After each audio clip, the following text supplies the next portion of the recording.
Josué 6, 26. Josué avait déclaré une parole parce que Jéricho a été détruit. Il a lâché une parole, il a dit que la personne qui va reconstruire Jéricho, moi, Nani Bossa Okufa, la personne qui va reconstruire Jéricho, même la dernière de son enfant va mourir. Ça, c'est une déclaration qui a été faite beaucoup des années avant. Je veux que nous puissions vérifier ça dans la Bible. Josué chapitre 6, verset 26. Papa. Celui qui a trouvé peut nous aider. J'ai trouvé Josué 6, verset 26.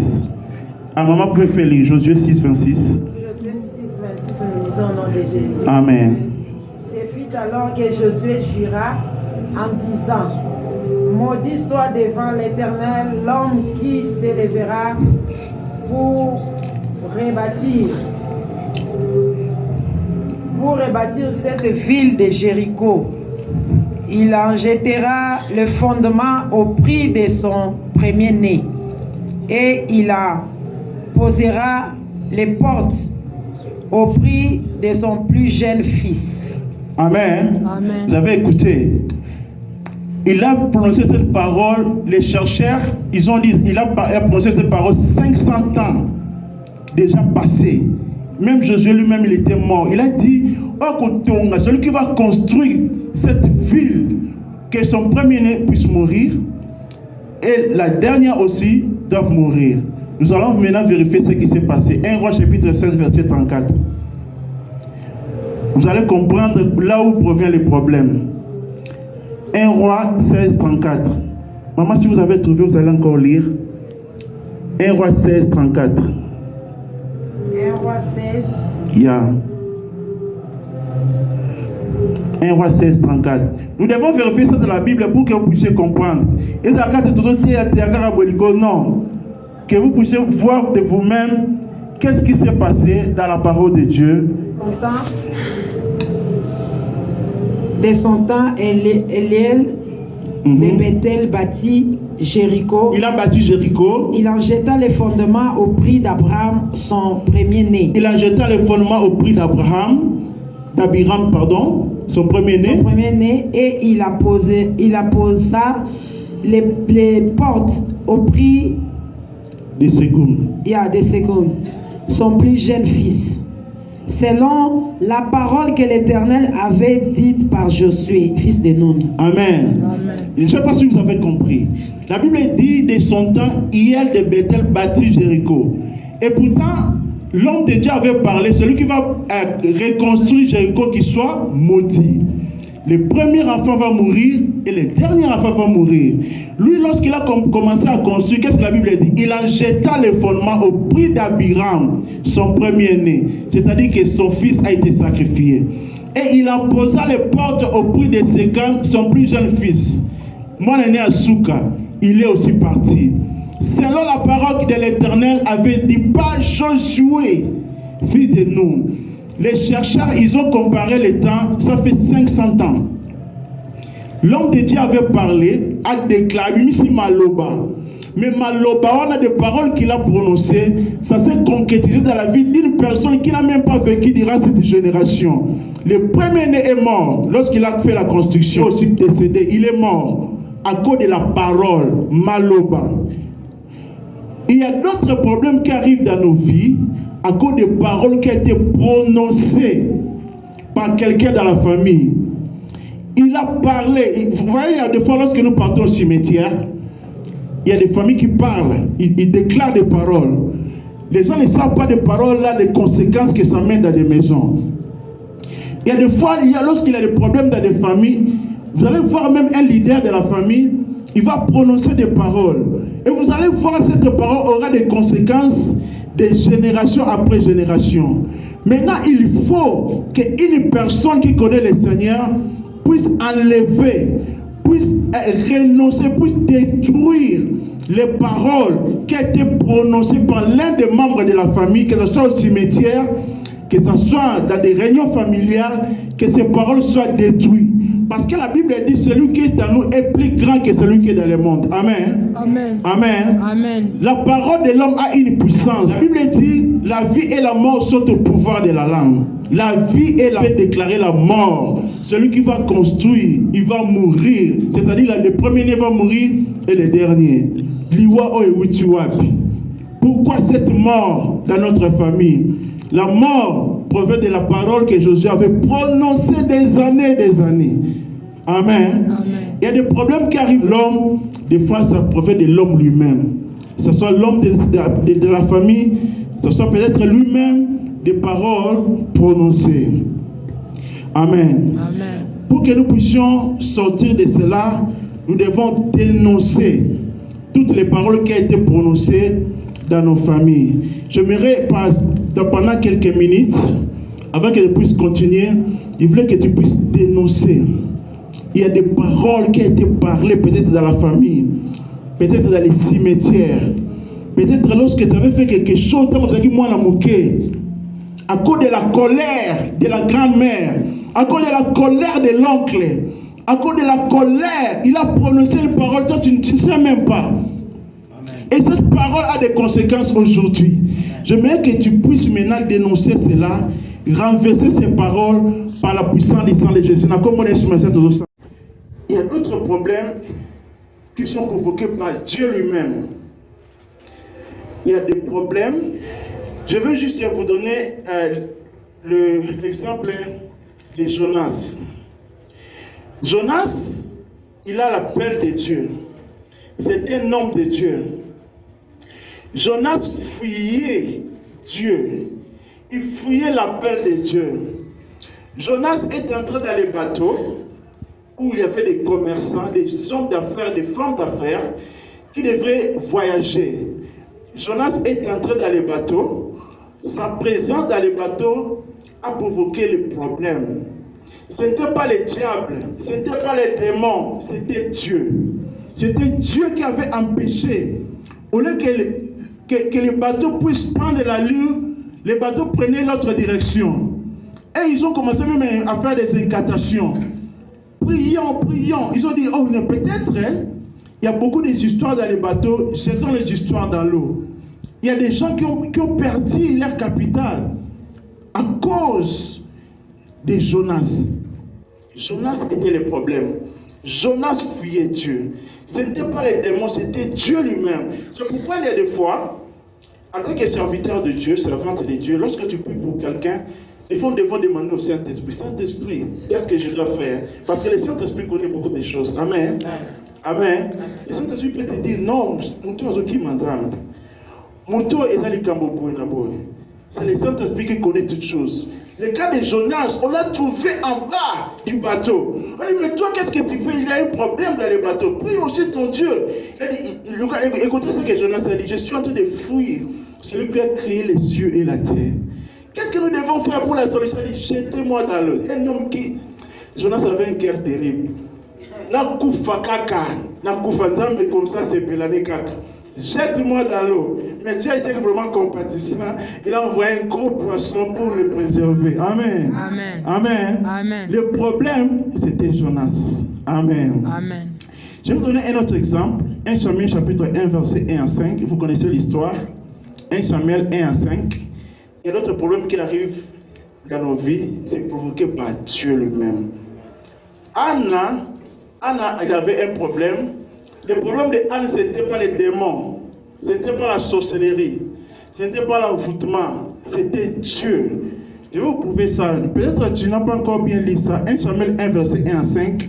Je vais lire ça pour que vous puissiez comprendre que ce n'était pas le diable, c'était Dieu. 1 Samuel 1 à 5. Samuel chapitre 1. Verset 1 à 5. Amen.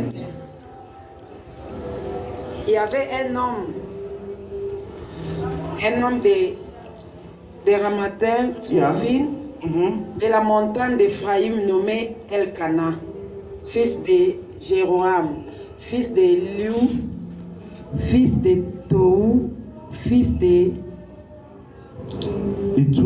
Touf, Ephratien.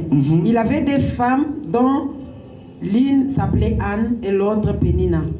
Pénina avait des enfants, mais Anne n'en avait point. Chaque année, cet homme montait de sa ville à Silo pour se prosterner devant l'Éternel des armées et puis l'offrir des sacrifices. Là se trouvaient les deux fils d'Élie, Ophni et Phiné, sacrificateurs de l'Éternel. Les jours où Elkana offrait son sacrifice, il donnait des portions à Pénina, sa femme, et à tous les fils à toutes les filles qu'il avait d'elle. Yes. Mais il donna à Anne une portion double, car il aimait Anne, que l'Éternel avait rendue stérile. Que l'Éternel avait rendue stérile. Vous voyez, ici ce n'est pas les diables, ce n'était pas les démons, c'était Dieu. Amen. Maintenant, le problème de Dieu, c'était quoi? Le problème de Dieu, il cherchait son intérêt dans la vie de Anne. Pourquoi seulement moi? Dieu cherchait son intérêt dans la vie de Anne. Il voulait que Anne puisse faire un vœu. Un vœu. Donc, je vais vous donner la définition des vœux. Le vœu, c'est quoi? Le vœu, c'est un engagement, c'est un jurement, c'est une promesse. C'est ça qu'on appelle le vœu. Donc, Dieu voulait qu'il puisse faire un vœu, qu'il puisse faire un jurement, un engagement avec lui. Que l'enfant, si tu me donnes un enfant, je te le donne. Ah, donc tu vas me donner l'enfant. Oui, je vais te donner l'enfant. Dieu a envoyé le prophète. Amen. Il a ouvert le ventre. Il y a d'autres choses. Dieu attend de toi le vœu. Amen. Fais un vœu à Dieu. Devant le Seigneur, Dieu a ouvert son ventre. Ça dépend de ta relation. Si tu me fais un millionnaire, je vais t'acheter des parcelles pour l'église. Ah, ça va, je te fais millionnaire. Mais là, toi, lorsqu'on te fait millionnaire, achète aussi ce que tu as fait l'engagement avec Dieu. Achète des maisons. Amen. C'est pourquoi lorsque tu fais un vœu à Dieu, il faut écrire ça dans ton agenda. Seigneur, si tu me fais ça, moi je vais faire cela. Un engagement entre toi et Dieu. Amen. Donc il y a d'autres problèmes qui viennent dans nos vies. Ça provient de Dieu lui-même. Dans le cas de Jonas, ça demande la miséricorde de Dieu. Souvenez-vous, Jonas a fait la prière dans le ventre du poisson. Amen. Ami qui dit ça, qui dans le ventre. Dieu attend des fois que tu puisses lui demander pardon, que tu puisses seulement te rabaisser encore. Et Dieu va t'écouter, même dans une situation compliquée, il t'écoutera. Et il va ouvrir la bouche du poisson et dans la direction que tu vas prendre. Il y a d'autres problèmes qui arrivent dans nos vies, ça provient de Dieu. Dieu, s'il te faut faire un vœu, fais un vœu avec Dieu, mais attention, Dieu n'oublie pas. Si tu fais un vœu à Dieu, ne tarde pas à l'accomplir. Amen. Si tu dis à Dieu, si tu me fais ceci, je te ferai cela, il faut le faire. Si tu ne fais pas, ça sera aussi un blocage pour ta vie. Tu as dit à Dieu, si tu me fais millionnaire, je vais acheter les instruments. Lorsque tu as l'argent, achète les instruments pour Dieu. Amen. Troisièmement, pour terminer, il y a d'autres problèmes maintenant et provoqués par les diables. Il y a d'autres problèmes, ça provient du diable. Il y a d'autres personnes qui sont, they are monitoring them by the devil. Dans les arbres, dans des montagnes, ils sont en train de vérifier la vie, comment la vie est. C'est pourquoi il ne faut pas exposer toujours ta vie au Facebook, tout ça. Tu es dans ta maison, tu filmes, et tu vois, ça c'est mon réchaud, oh, ça c'est mon lit. Donc toute ta maison dans le Facebook, j'ai un frère, on l'a combattu. C'est mal lorsque sa famille a vu les histoires dans la maison. Un combat, l'Afrique. Ils ont seulement vu la maison, une belle maison, bijoux à 100 tonnes, Bitumbe Bandi. N'expose pas ta vie au Facebook. Il y a d'autres choses, il faut pas même parler aux membres de ta famille. C'est un secret pour toi et ta femme. Amen. Et l'autre problème qui arrive, ça provient par les diables. Toi, tu n'as pas voulu ça, mais ça provient de l'ennemi.